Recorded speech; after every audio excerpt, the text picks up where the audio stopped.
Ieslēgšu taimeri, jo es saprotu, ka mēs jau kavējamies. Labrīt vēlreiz, ir liels prieks uzstāties jūsu priekšā un runāt par datubāžu aizsardzību, jo ir daži jauni notikumi, par kuriem jums visiem būtu jāzina. Šorīt, stāstot par datubāzēm un to aizsardzību, es gribētu paveikt sekojošo. Tātad, pirmkārt, es gribētu sniegt dažus piemērus un definīcijas, tad paskatīties uz starptautisko juridisko regulējumu, pēc tam es pievērsīšos situācijai Eiropā un īpaši runāšu par sui generis nodrošināto aizsardzību. Šeit ir pēdējo 3-4 gadu laikā bijuši zināmi notikumi, kas ir ietekmējuši šo tiesību piemērošanas jomu. Gribētu norādīt, ka es tiešām mēģinu runāt par situāciju ES, jo tas jums ir tāds visbūtiskākais aspekts, tāpēc nav salīdzinošās analīzes ar citām pasaules vietām, piemēram, ASV. Tas īsti nebūs manas prezentācijas tvērumā. Bieži tiek definēts, ka datubāze ir organizēts informācijas kopums un informācijas izgūšanas rīki. ES datubāžu direktīvā ir juridiska definīcija, tātad neatkarīgu darbu, datu vai citu materiālu kolekcija, kas tiek sakārtota sistemātiskā vai metodiskā veidā un ir individuāli pieejama elektroniski vai ar citiem līdzekļiem. Šī definīcija ir diezgan plaša, un es šeit iekļauju vairākus piemērus, piemēram, vārnīcas, enciklopēdijas, fiziskas tiešsaistes datubāzes. Tas viss ir šīs definīcijas tvērumā. Tas viss tiek uzskatīts par datu bāzi. Ja mēs skatāmies uz starptautisko tiesisko regulējumu, īsumā ieskatīsimies Bernas konvencijā, TRIPS nolīgumā un intelektuāla īpašuma tiesībām saistībā ar tirdzniecību. Īsi pieskaršos neoriģinālo datubāžu aizsardzībai, par ko tiek runāts starptautiskā līmenī. Tā kā mēs jau kavējamies, mēģināšu saīsināt savu prezentāciju. Tātad minēšu šeit, ka ir Bernas konvencijas 2. pants, 5. punkts, kur tiek īpaši runāts par literāru vai mākslinieku darbu kolekcijām, piemēram, enciklopēdijām vai antoloģijām, kas atlases un izkārtojuma ziņā veido intelektuārus darbus, kas šādi būtu jāaizsargā, neietekmējot katra atsevišķā darba autortiesības. Šī ir tāda situācija, kad datubāzes elementi paši par sevi jau tiek aizsargāti ar autortiesībām, un tad arī vēl datubāze kopumā tiek aizsargāta ar autortiesībām, jo tur ir veikta īpaša atlase un izkārtojums. Un tā tiek pausts šis oriģinālais raksturs, tātad gan šajā atlasē, gan izkārtojumā. Un atsevišķo daļu autortiesības ir atšķirīgas vai atdalītas no datubāzes autortiesībām. Bet ko darīt ar datubāzēm, kur ir saturs, kas netiek individuāli aizsargāts? Bernas konvencija šajā ziņā nav ļoti viennozīmīga. Tur skaidri par to netiek runāts, bet 2. panta 1. punktā ir norādīts, ka literāri un mākslinieciski darbi iekļauj visus literāro zinātniskos un mākslinieciskos darbus neatkarīgi no to veida vai izpausmes formas. Tas varētu nozīmēt, ka datubāzes arī ir iekļautas pat tad, ja to konkrētais atsevišķais saturs ar autortiesībām netiek aizsargāts. Un pat, ja mēs tam neticam, tagad mums ir TRIPS nolīgums, kas tika parakstīts 94. gadā, un 10. panta 2. punkta formulējums ļoti lielā mērā atbilst jau tam, ko mēs redzējām iepriekš, tomēr tur ir skaidri noteikts, ka tiek iekļauti arī tādu datu sakopojums, kas netiek aizsargāti atsevišķi ar autortiesībām. Tātad gan šādi materiāli, gan dati tiek aizsargāti ar autortiesībām, un oriģinalitāte šeit izpaužas atlasē un izkārtojumā, un aptver gan fiziskas, gan digitālas datubāzes. Un tas tiek pausts ar vārdiem machine readable vai or other form, tad mašīna lasāmā vai citā formā. Ir arī skaidrojums, ka kopuma autortiesības nepiešķir autortiesību aizsardzību atsevišķiem satura elementiem, un arī, protams, ka šādas kolekcijas autortiesības ir atšķirīgas vai atsevišķas no atsevišķo daļu autortiesībām. WIPO autortiesību nolīgums tika pieņemts 96. gadā, mēģinot padarīt autortiesību regulējumu piemērotu digitālajam saturam, un principā šeit šie nosacījumi pēc būtības ir līdzīgi. Arī tiek apstiprināts, ka autortiesības ir attiecināmas uz datu apkopojumiem. Protams, ja tas ir intelektuāls darbs, atlases vai satura izkārtojuma dēļ. Bet ko darīt ar datubāzēm, kas nav intelektuāli darbi, kam nav šīs oriģinālā rakstura atlases vai izkārtojuma rezultātā? Un par to notiek sarunas, notika jau kopš 91. gada. Un pat tika iesniegts teksta priekšlikums par iespējamo nolīgumu. Notika 96.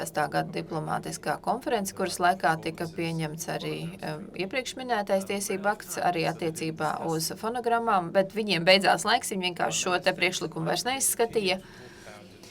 Dalība valstis turpināja par to runāt vēl nedaudz ilgāk, līdz 95. gadam. Tomēr izskatījās, ka valstis nebija īsti gatavas starptautiskā mērogā par to vienoties. Ko tas nozīmē? Ka autortiesība aizsardzība oriģinālām datubāzēm, kas ir intelektuāls darbs datu atlases vai izkārtojuma dēļ, tas ir tātad diezgan jau skaidri nostiprināts starptautiskajā autortiesība aizsardzības sistēmā, un visas dalību valstis un arī WIPO tātad locekļiem ir jānodrošina šāda veida autortiesība aizsardzība datubāzēm, un tā kā nav starptautiska nolīguma par neoriģinālo datubāžu aizsardzību, tad attiecīgi valstis pašas var piešķirt šādu aizsardzību, bet šāda aizsardzība var būt tikai papildinoša un nevar aizstāt oriģinālo datubāžu aizsardzību.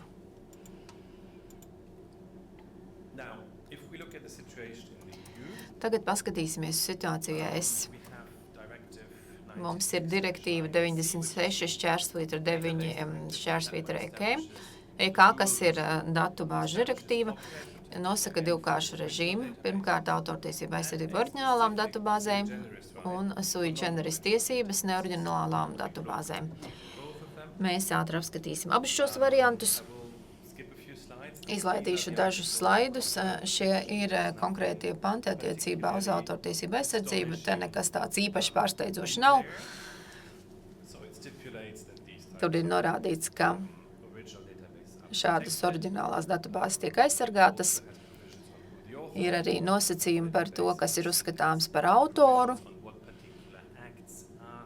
Ir norādes par to, kādas konkrētas darbības tiek ierobežotas oriģinālo datubāžu ziņā, un ir uzskaitīti arī daži izņēmumi attiecībā uz autoru ekskluzīvām tiesībām. Bet mūsu nolūkos interesantākas ir šīs sui generis tiesības, atrunātas 8. pantā. Tur ir norādīts, ka ES dalību valstis nodrošina datubāzes sastādītājam tiesības, ja šis sastādītājs kvalitatīvi un vai kvantitatīvi pierāda, ka ir bijušas ievērojamas investīcijas, lai iegūtu, pārbaudītu vai sagatavotu šo konkrēto datubāzes saturu vai ievērojumu tā daļu. Un mēģināsim tagad šos elementus apskatīt atsevišķi. Tātad tiesības. Tiesības tiek piešķirtas datubāzes sastādītājam. Tiesības aizsargā jebkādus ievērojumus ieguldījumus investīcijas, ko šis sastādītājs ir veicis, lai iegūtu, pārbaudītu vai parādītu šo saturu. Būtiskas investīcijas. Direktīvā definīcijas nav. Attiecīgi katrs gadījums ir jāanalizē atsevišķi. Apsvērumos ir tādas nelielas norādes. Tātad, ka ir jāveic ievērojamu cilvēku, tehnisko un finanšu resursu ieguldījums. Tātad te nav runa tikai par finanšu resursiem. Tātad ir gan finanšu resursi, gan laiks, gan darbs, gan enerģija. Šeit mums Eiropas Savienības tiesa ir pieņēmusi 4 spriedumus, un tiesa interpretēja 8. pantu diezgan šauri, norādīja, ka investīcijas, lai iegūtu saturu, ir jāsaprot tā, ka tie ir resursi, kas ir ieguldīti, lai atrastu neatkarīgus esošos materiālus, apvienojot tos datubāzē, un tas neietver resursus, kas ir iztērēti, lai radītu materiālus, kas vēlāk būs datubāzes saturā. Attiecīgi tiesa ierobežoja piemērošanas jomu, tieši attiecībā uz 8. pantu salīdzinājumā ar interpretāciju, kas būtu balstīta tīri formāli uz pašu šo te tekstu. Ko tad šīs tiesības dod datubāzes sastādītājam? Principā ekskluzīvas tiesības novērst datu izgūšanu vai atkārtotu lietošanu, tātad vai nu visas datubāzes vai ievērojams datubāzes daļas. Izgūšana nozīmē pastāvīgu vai pagaidu datubāzes satura nosūtīšanu uz citu datu nesēju vai ievērojamas datubāzes daļas nosūtīšanu uz citu datu nesēju. Tā nav tikai kopēšana, varbūt arī plašāka izpratne. Piemēram, pārsūtīšana, neietekmējot sākotnējo kopiju, un atkārtota lietošana nozīmē arī šo daļu padarīšanu pieejams sabiedrībai. Tās ir tās darbības, kas ir aizliegtas. Tomēr ir konkrēti izņēmumi, kas ir attiecināmi uz likumīgiem lietotājiem. Tie ir lietotāji, kam autors ir nodevis datubāzes kopiju.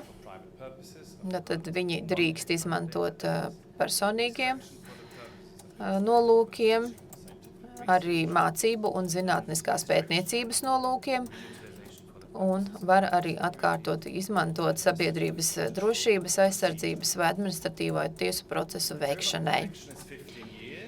Aizsardzības termiņš ir 15 gadi no datubāzes pabeigšanas datuma.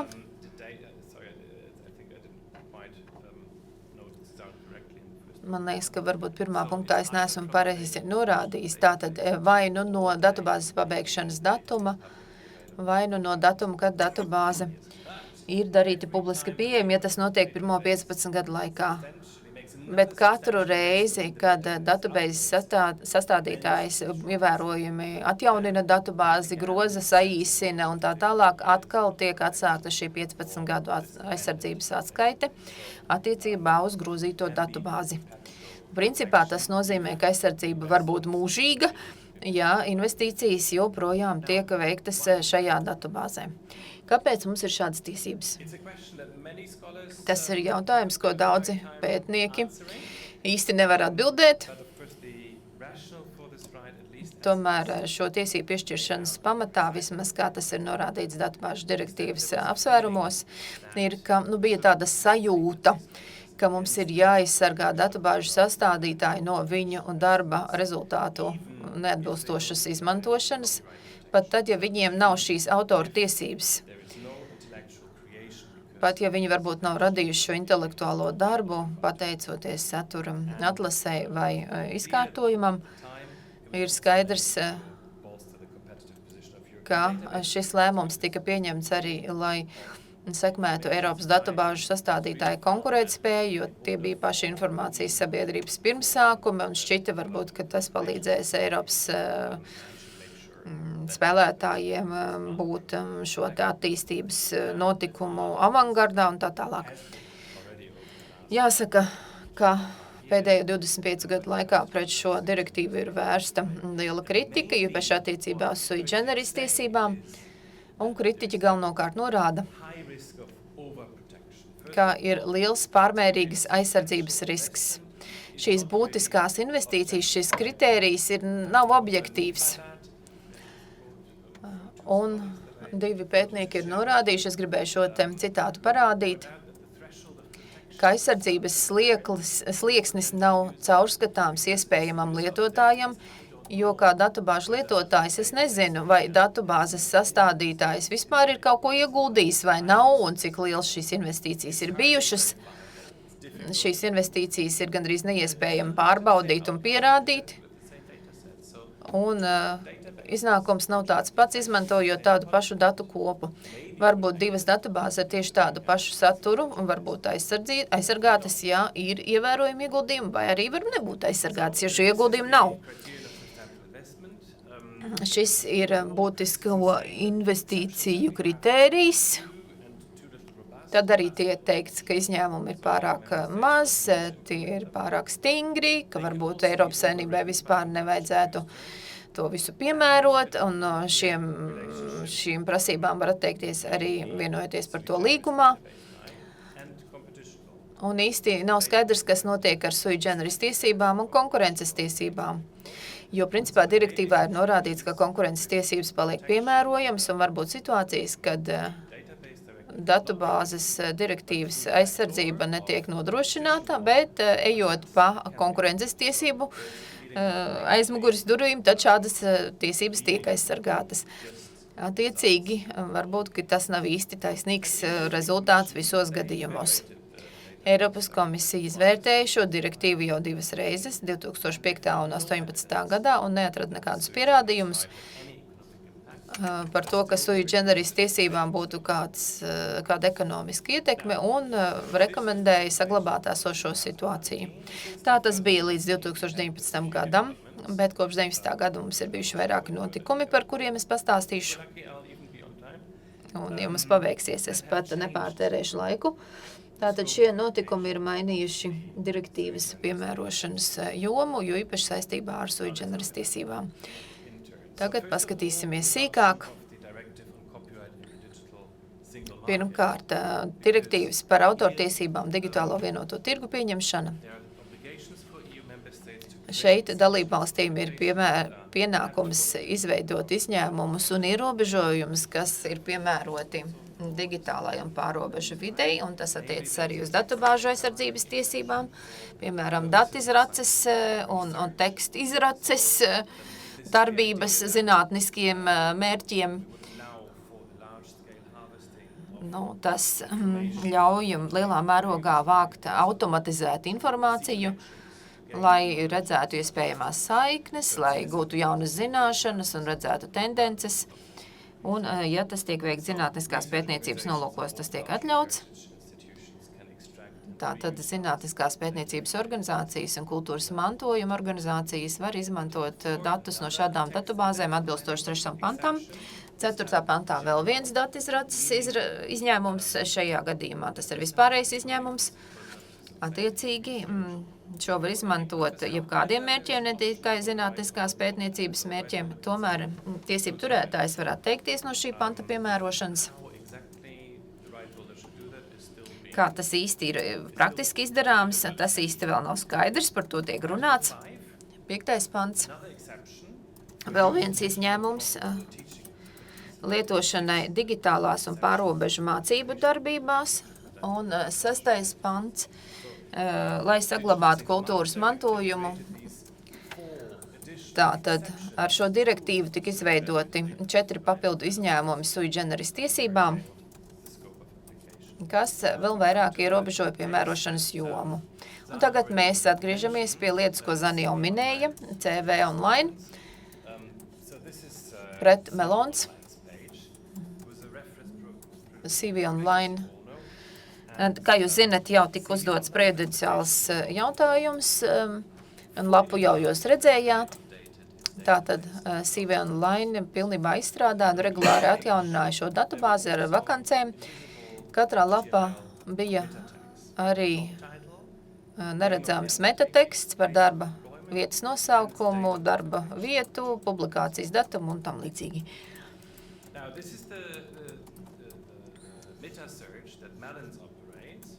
Melons uzturēja šādu meklēšanas lapu, un te varēja izvēlēties dažādus kritērijus, piemēram, darba veidu, nodarbinātības vietu, un rezultāti tika iegūti no vairākām vakanču lapām. Un bija dziļās saites ar avotu saitēm. Ja ir šāda saite, tas nozīmē, ka var uzklikšķināt un nonāk, piemēram, CV online lapā. Un tika arī parādīta informācija, kas bija iekļauts šajā metatekstā. Un tad bija jautājums, vai tas pārkāp sui generis datubāzes tiesības vai nē. CV online norādīja, ka jā, ka šeit ir šis pārkāpums, jo tā sauktā metateksta skrāpēšana vai ieguve ir ievērojams satura daļas atkārtota izmantošana, bet otra puse norādīja, ka viņi neveica reāla laika meklēšanu, ka tas notiek tikai periodiski un ka metateksts ir daļa no datubāzes, no tīmekļa lapas, nevis daļa no datubāzes. Eiropas Savienības tiesa diezgan ātri noteica, ka kopējot, indeksējot CV online lapu, notiek izgūšana un dodot lietotājiem piekļuvi CV online vakancēm savā lapā, tas tiek uzskatīts par atkārtotu izmantošanu. Tātad notiek šīs ierobežotās darbības, bet tad tiesa nosaka vēl papildu kritērijus, kas iepriekš nepastāvēja. Un saka, ka ne visas ierobežotās darbības ir uzskatāmas par pārkāpumu, jo, lai būtu pārkāpums, ir jānodrošina papildu faktori. Ir jābūt tādām sekām, ka attiecīgai personai tiek liekts ienākums, kas ļautu sekt ieguldījumu izmaksas. Tā tad ir ne tikai ierobežotā darbība, bet arī tiek prasīts, vai šī ierobežotā darbība visticamāk šai konkrētai personai, datubāzes sastādītājam, neļautu atgūt savas izmaksas. Tas ir jauns kritērijs, kas noteikts atbilstoši 42. apsvērumam, un tas ir pirmais šāds jaunais kritērijs, kas 25 gadu laikā ir pievienots.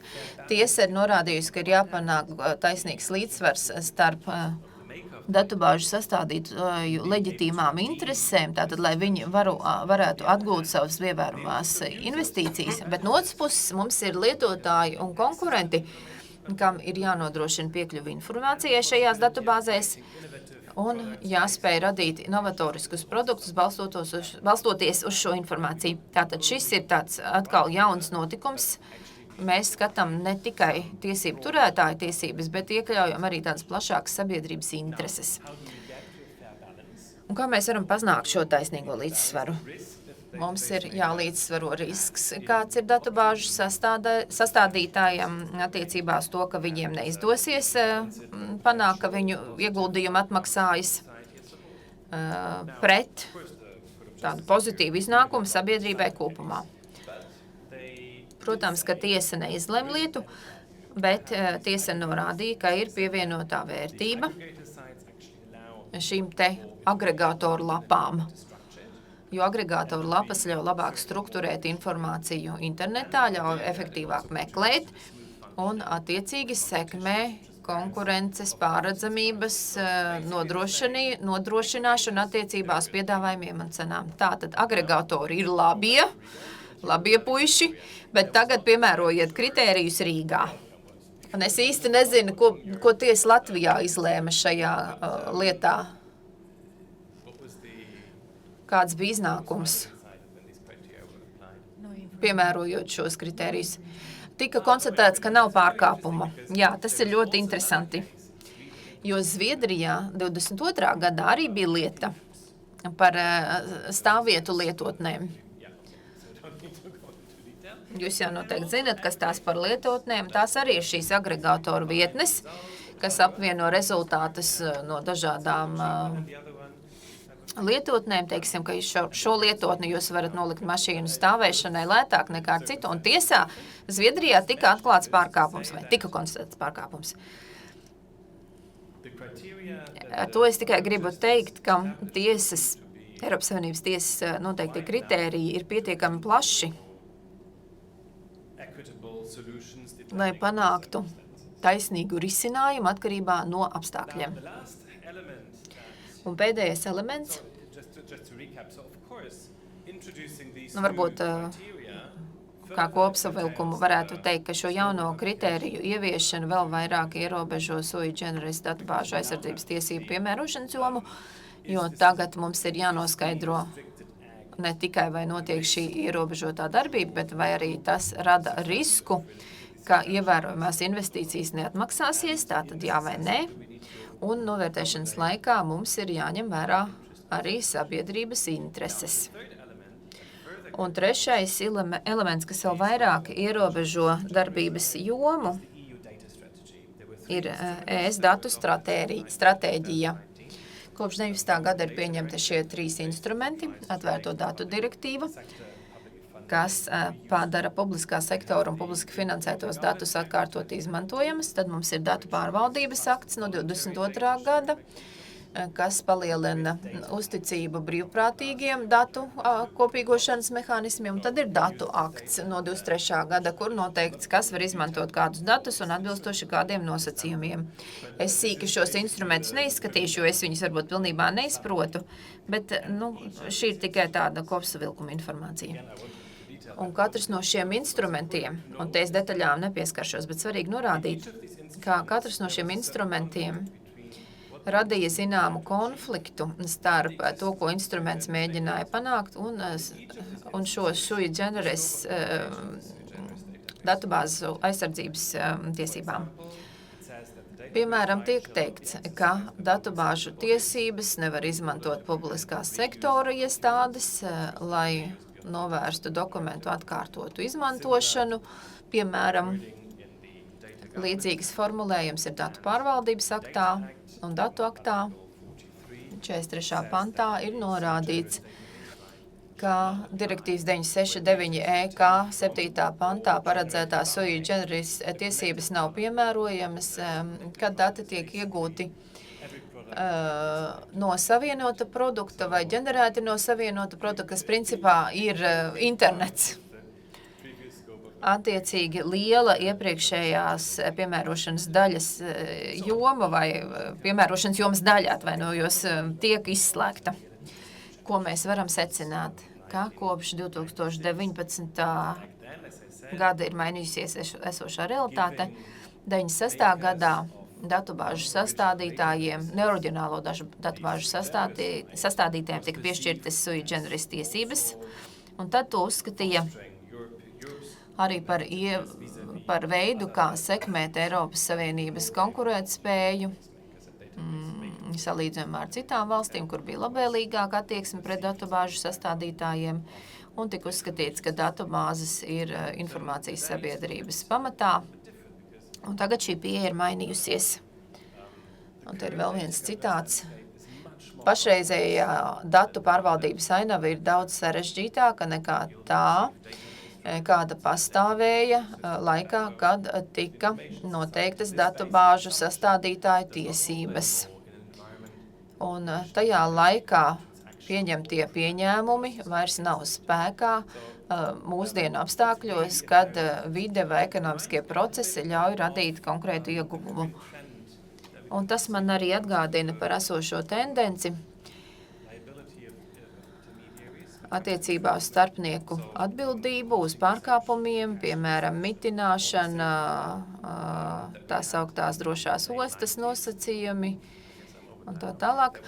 Man laikam laiks beidzies, tad mums bija šī sistēma 90. gadu beigās, un pakāpeniski mēs esam sapratuši, ka šī aizsardzība varbūt nemaz nav tik ļoti vajadzīga vismaz šādām konkrētām struktūrām. Un mēs šo aizsardzību aizvien vairāk samazinam.